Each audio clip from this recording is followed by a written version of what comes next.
Welcome once again to Lehto's Law. Here's Steve Lehto. It's been a few minutes since we talked about qualified immunity on this channel, and both Dave and Chris sent me a note over the weekend and said, Steve, check out the story here. A judge finds that Newton officers lacked cause for controversial 2022 OWI arrest, and the city has appealed, but this looks good legally for the guy at the center of the story. This is from the Des Moines Register. William Morris wrote it. A college football player arrested for drunk driving despite no signs of intoxication can take his case to a jury and argue that the officer violated his rights. And this is from a federal court. A federal judge has ruled on this. Now, if it goes up on appeal, of course, we'll have to wait a little while for the outcome. But I've seen other cases where somebody gets arrested wrongly and there's no good reason, actual cause, probable cause for the arrest. And that's the problem here. So the William Penn University student, who was then 19, was pulled over by Newton police and an officer on August 29th of 2022. And the original reason for the stop was the officer said the man has high beams on. Over the subsequent stop, the police officer said that he smelled alcohol on the driver, conducted field sobriety tests, then gave him a breathalyzer, which found no alcohol in his system. The officer then said, and arrested him on suspicion of driving under the influence of marijuana. Another officer who evaluated the driver found no signs of impairment, and the man was then later released without charges. Now, here's where this gets a little bit sticky. Prior to filing his lawsuit, the man posted several widely viewed videos about the traffic stop on YouTube, accusing the officer of arresting him without cause. Not a problem. He also said the officer who had been accused of domestic violence had been convicted of domestic abuse. And it turns out that right there might not be true. The videos resulted in a flood of calls and other negative feedback to the city. And the officials later said that this led to repeated disputes during public comment at Newton City Council meetings, and that has spawned all kinds of litigation now.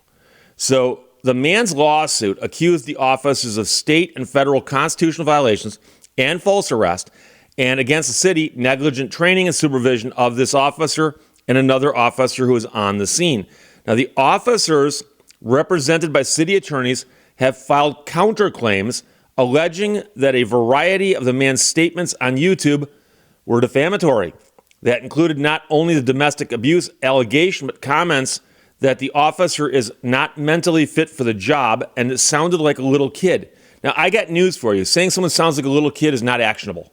That is an opinion. What's a little kid sound like?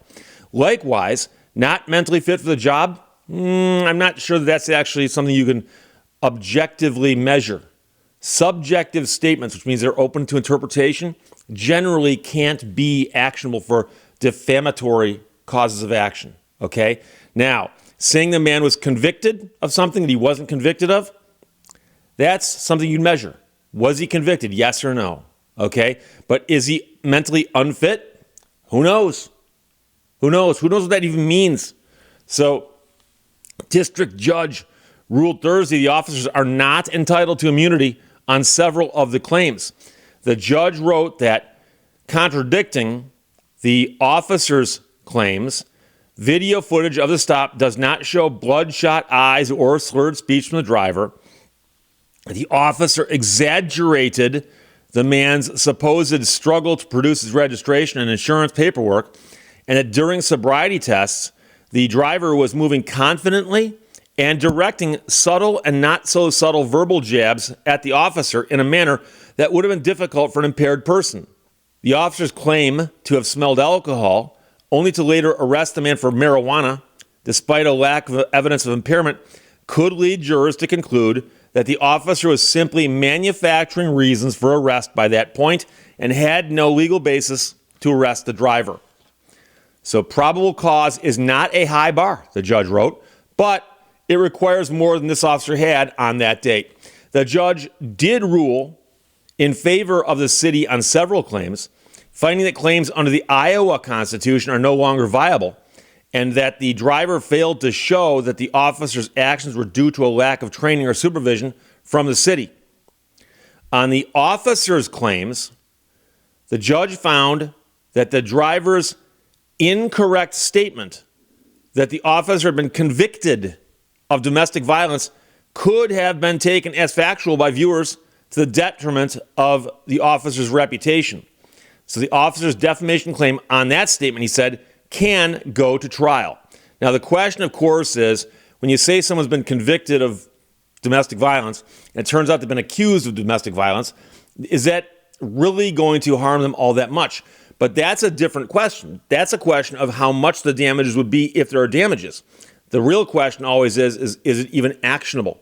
And so the guy had simply said, I believe that this man is violent or something like that. Not as bad, but to say that he was convicted, because it's very easy to go check the guy's record. Was he convicted or not? A conviction is an actual thing that we can look at and go, yes, conviction. No conviction. The judge granted summary judgment for the driver on every other defamation claim, including his statement that the police officer beat the blank out of his girlfriend. The judge notes in his ruling that when deposed by the driver's attorneys, that the officer invoked his Fifth Amendment right against self-incrimination. And so, interestingly, there has been some discovery in the case, and that discovery is where the parties are allowed to see what the other side has got with respect to evidence.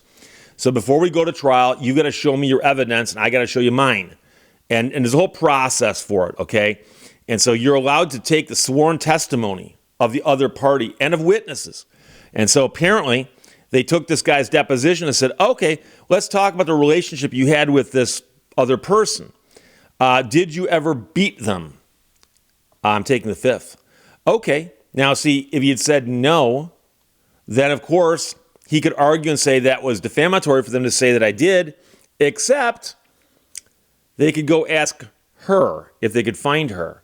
So, on the other hand, the driver submitted an affidavit from the former girlfriend detailing alleged abuse, leaving the judge to treat her statements as unrebutted and to rule that for the purposes of this litigation, claims that the officer beat his girlfriend will be treated as substantially true.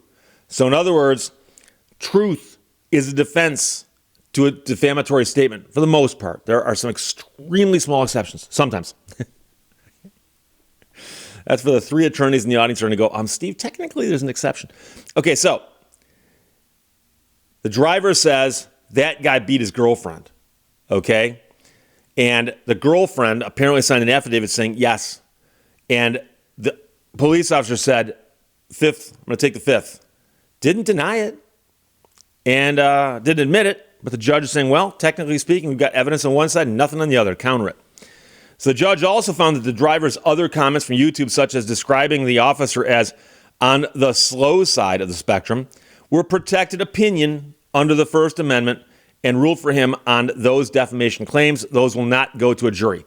So again, on the slow side of the spectrum, how do you measure that? You can't. Okay, it cannot be defamation. An attorney for the driver declined to comment on all of this.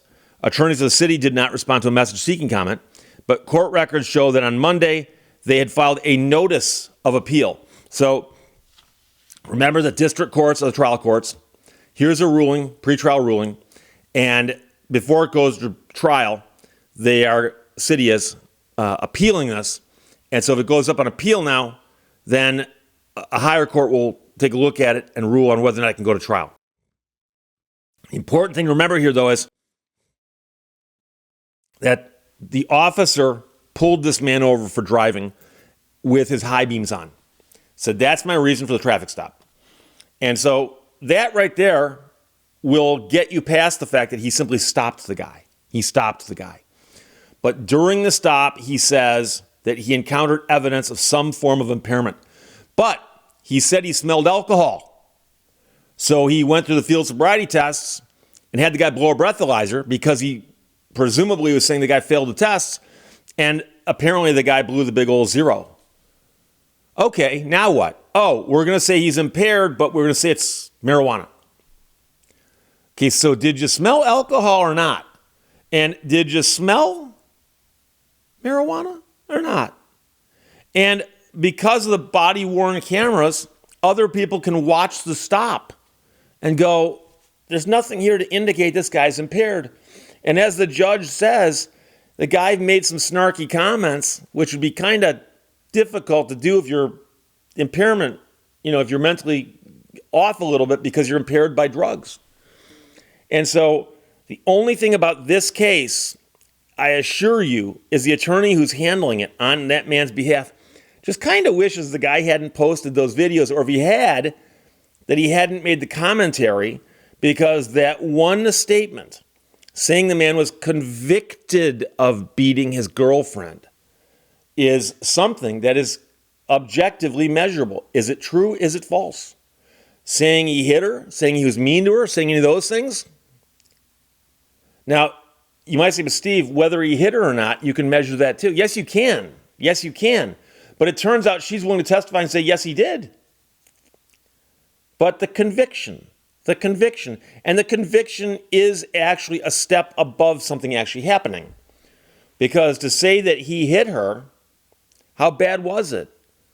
And before you say, Steve, are you condoning hitting people? No, I'm not. But you understand, for instance, I'll give you an example. I'm not saying it happened here. I'm going to give you an example. You come at me and you punch me and I punch you back. To say, hey, Steve Lehto hit me would be a true statement. But the fact that I hit you back after you punched me first changes the context a whole lot. And so you got to be careful what you do when you're in a situation that later on will wind up in court. And nowadays, so much stuff gets recorded, whether it's on body cameras, security cameras, people posting stuff on their own on social media. And that one statement that that man was convicted of hitting somebody else, unfortunately, is going to kind of damage this guy's case. He could still win his trial. He could. But if this goes to a jury, the defense gets to tell the jury, he's suing us, but we're suing him too. He made a false statement about us. And it kind of muddies the water a little bit, but it muddies the water in such a way that they're going to go, oh, okay, So the jury instructions are going to say, on the one hand, do you find that this guy gets something for the wrongful arrest? On the other hand, you find that this guy gets something for the false statement that man made about him being convicted of something. So there you go. But Dave and Chris, thanks for sending that. Fascinating story out of the Des Moines Register. More will come, especially when the appeals court hears it. William Morris wrote it. Judge finds Newton officers lacked cause for controversial 2022 OWI arrest, but the city has filed an appeal. Questions or comments, put them below. Let's talk to you later. Bye-bye. Thank you for watching Lehto's Law. Expect the best, plan for the worst, and prepare to be surprised.